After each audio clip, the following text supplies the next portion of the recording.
ರಾಜ್ಯದ ಯಾವುದೇ ಕಾರ್ಯಕ್ರಮ ಆದರೂ ಅಬ್ಬರಿಸಿ ಬೊಬ್ಬಿರಿಯುವ ನರೇಂದ್ರ ಮೋದಿಗೂ ಸವಾಲ್ ಹಾಕುವ ಅಮಿತ್ ಶಾಗೆ ಕ್ಯಾರೆ ಅನ್ನದ ಬಿಜೆಪಿ ನಾಯಕರನ್ನ ಮಾತಿನಲ್ಲೇ ಒಡೆದುರುಳಿಸುವ ಸಿದ್ದರಾಮಯ್ಯ ಹುಲಿ ಟಗರು.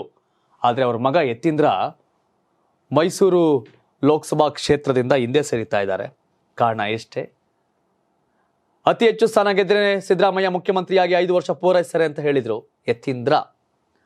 ಆದರೆ ಅದೇ ಯತೀಂದ್ರ ಮೈಸೂರು ಲೋಕಸಭಾ ಕ್ಷೇತ್ರದಿಂದ ಸ್ಪರ್ಧೆ ಮಾಡಿದ್ರೆ ಸೋಲ್ತಾರೆ ಅನ್ನೋ ರಿಪೋರ್ಟಿನಲ್ಲೇ ಚುನಾವಣಾ ಸವಾಸ ಬೇಡ ಅಂತ ಓಡೋಗ್ತವ್ರೆ.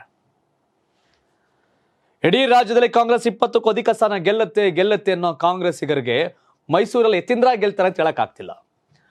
ಬಡ ಯತೀಂದ್ರ ನಿಂತ್ರೆ ಸೋತ್ಬಿಡ್ತಾರೆ ಅಂತ ಯತೀಂದ್ರ ಚುನಾವಣಾ ಅಖಾಡಕ್ಕೆ ಬರದಂತೆ ತಡೀತಾ ಇದ್ದಾರೆ. 136 ಸ್ಥಾನವನ್ನು ಗೆದ್ದಂತ ಕಾಂಗ್ರೆಸ್ಗೆ ಮೈಸೂರು ಲೋಕಸಭಾ ಕ್ಷೇತ್ರ ವ್ಯಾಪ್ತಿಯಲ್ಲಿ ಶ್ರೀವತ್ಸ, ಜಿಟಿ ದೇವೇಗೌಡರು, ಜಿಟಿ ಹರೀಶ್ ಈ ಮೂವರನ್ನ ಹೊರತುಪಡಿಸಿ ಎಲ್ಲ ಕಾಂಗ್ರೆಸ್ ಎಂಎಲ್ಎಗಳಿದ್ದಾರೆ. ಆದ್ರೆ ಯತೀಂದ್ರಗೆ ಭಯ. ನರೇಂದ್ರ ಮೋದಿ, ಅಮಿತ್ ಶಾ ವಿರುದ್ಧ ಭಯವಿಲ್ಲದೆ ಮಾತನಾಡುವಂತ ಸಿದ್ದರಾಮಯ್ಯ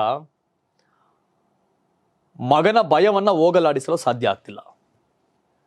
ಯತೀಂದ್ರಾಗ್ ಯಾವ ಮಟ್ಟಿಗೆ ಭಯ ಅಂದ್ರೆ, ಅಯ್ಯೋ ಚುನಾವಣೆಯಲ್ಲಿ ಎಂಪಿಯನ್ನು ಹೆಸರು ಹೇಳೋದು ಬೇಡ ಅಂತ ಸೈಲೆಂಟ್ ಆಗ್ಬಿಟ್ಟವ್ರೆ. ಸಿದ್ದರಾಮಯ್ಯ ಮಗನನ್ನ ಕನ್ವಿನ್ಸ್ ಮಾಡಕ್ ಸಾಧ್ಯ ಆಗ್ತಿಲ್ಲ. ಡಿ.ಕೆ. ಶಿವಕುಮಾರ್ ತನ್ನ ಸಹೋದರ ಡಿ.ಕೆ. ಸುರೇಶ್ನ ಗೆಲ್ಸ್ಕೊ ಬರ್ತೀವಿ ಗ್ರಾಮಾಂತರದಲ್ಲಿ ಅಂತಾರೆ.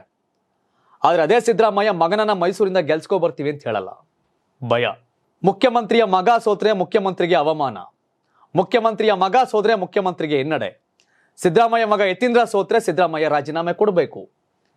ಇದೆಲ್ಲದರ ಲೆಕ್ಕಾಚಾರದಲ್ಲಿ ಚುನಾವಣೆಯಿಂದ ಯತೀಂದ್ರ ಹಿಂದೆ ಸರಿತಾ ಇದ್ದಾರೆ. ಬಿಜೆಪಿಗರು ಗೇಲಿ ಮಾಡ್ತಾವ್ರೆ. ಚುನಾವಣೆಗೆ ಎದರಿ, ಸೋಲಿಗೆ ಎದರಿ ಯತೀಂದ್ರ ಓಡೋಗ್ತಾವ್ರೆ ಅಖಾಡದಿಂದ ಅಂತ. ಸೋಲಿಗೆ ಎದರಿ ಯತೀಂದ್ರ, ಸಿದ್ದರಾಮಯ್ಯ ಓಡಿ ಹೋಗ್ತಾವ್ರೆ. ಮಗನನ್ನ ನಿಲ್ಲಿಸಿ ಗೆಲ್ಲಿಸಿಕೊಳ್ಳಲಾದಂತ ಸಿದ್ದರಾಮಯ್ಯ ಯಾವ ಸೀಮೆ ಲೀಡ್ರು ಅಂತ ಕೂಡ ಮಾತಾಡ್ತಾವ್ರೆ ಬಿಜೆಪಿಗರೀಗ.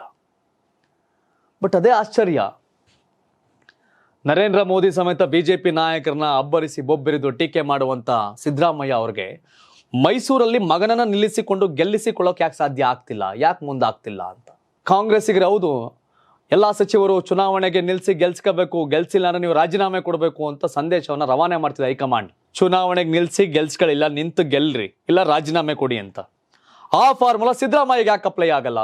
ಮೈಸೂರಲ್ಲಿ ಸಿದ್ದರಾಮಯ್ಯ ಮಗ ಯತೀಂದ್ರ ಸೋತರೆ ಸಿದ್ದರಾಮಯ್ಯ ಮರುಕ್ಷಣ ರಾಜೀನಾಮೆ ಕೊಡಬೇಕಾಗತ್ತೆ.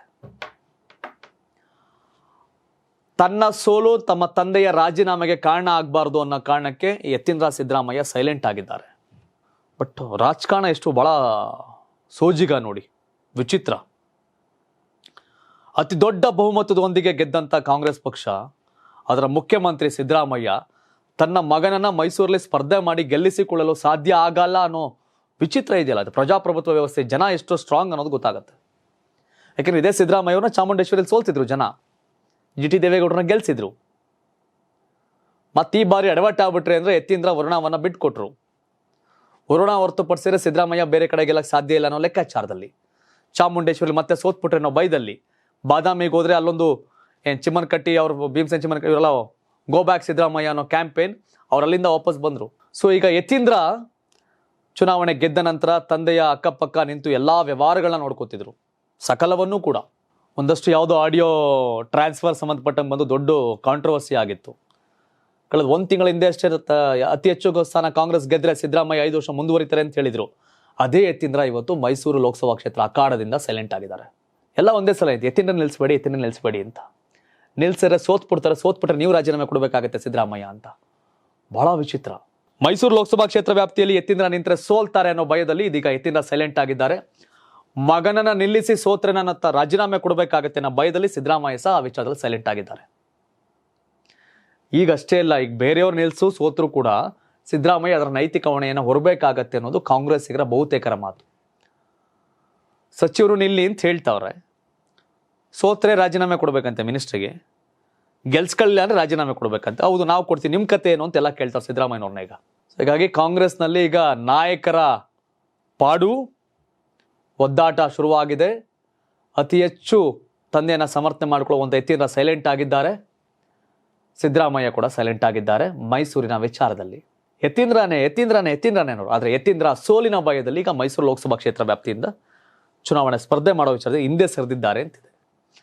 ಸವಾಲಾಗಿ ಸ್ವೀಕರಿಸಿ ನಿಂತು ಗೆದ್ದು ಬಂದರೆ ಯತೀಂದ್ರ ಅವ್ರ ತಂದೆ 5 ವರ್ಷ ಉಳಿಬಹುದೇನು. ತನ್ನ ಸೋಲು ತನ್ನ ತಂದೆಗೆ ಮಾರಕ ಆಗಬಾರ್ದು ಅನ್ನೋ ಕಾರಣಕ್ಕೆ ಯತೀಂದ್ರ ಹಿಂದೆ ಸರಿತಾ ಇದ್ದಾರೆ ಅಂತ ಹೇಳಲಾಗ್ತಿದೆ. ನೋಡ್ಬೇಕು. ಎಸ್ ವೀಕ್ಷಕರೇ, ನಿಮ್ಮ ಪ್ರಕಾರ ಯತೀಂದ್ರ ಸಿದ್ದರಾಮಯ್ಯ ಸ್ಪರ್ಧೆಯಿಂದ ಹಿಂದೆ ಸರಿಯೋದು ಎಷ್ಟರ ಮಟ್ಟಿಗೆ ಸರಿ? ಹಿಂದೆ ಸರಿತಾ ಇರೋದಕ್ಕೆ ಕಾರಣ ಏನು? ಯತೀಂದ್ರ ನಿಂತ್ಕೊಂಡ್ರೆ ಗೆಲ್ತಾರಾ? ಇಲ್ಲ ಯತೀಂದ್ರ ನಿಂತು ಸೋತರೆ ಸಿದ್ದರಾಮಯ್ಯ ರಾಜೀನಾಮೆ ಕೊಡಬೇಕಾಗತ್ತಾ? ಅಥವಾ ಮೈಸೂರಿನ ಕಾಂಗ್ರೆಸ್ ಅಭ್ಯರ್ಥಿ ಸೋತ್ರೆ ಸಿದ್ದರಾಮಯ್ಯ ರಾಜೀನಾಮೆ ಕೊಡಬೇಕಾಗತ್ತಾ? ಅಂತ ಸನ್ನಿವೇಶ ಉದ್ಭವ ಆಗತ್ತಾ? ಏನ್ ಕತೆ, ತಾವೇನು ಹೇಳ್ತೀರಿ? ಮೈಸೂರಿಂದ ಕಾಂಗ್ರೆಸ್ ಅಭ್ಯರ್ಥಿ ಯಾರಾಗಬೇಕು? ಹಾಗೆ ಬಿಜೆಪಿಯಿಂದ ಯಾರಾಗಬೇಕು? ಮೈಸೂರು ಲೋಕಸಭಾ ಕ್ಷೇತ್ರ ವ್ಯಾಪ್ತಿಯಲ್ಲಿ ಗೆಲ್ಲೋದು ಯಾರು? ಕಾಮೆಂಟ್ ಮಾಡಿ ತಿಳಿಸಿ. ಧನ್ಯವಾದ. ಇದು ಕರ್ನಾಟಕ ಟಿವಿ, ಕನ್ನಡಿಗರ ಧ್ವನಿ.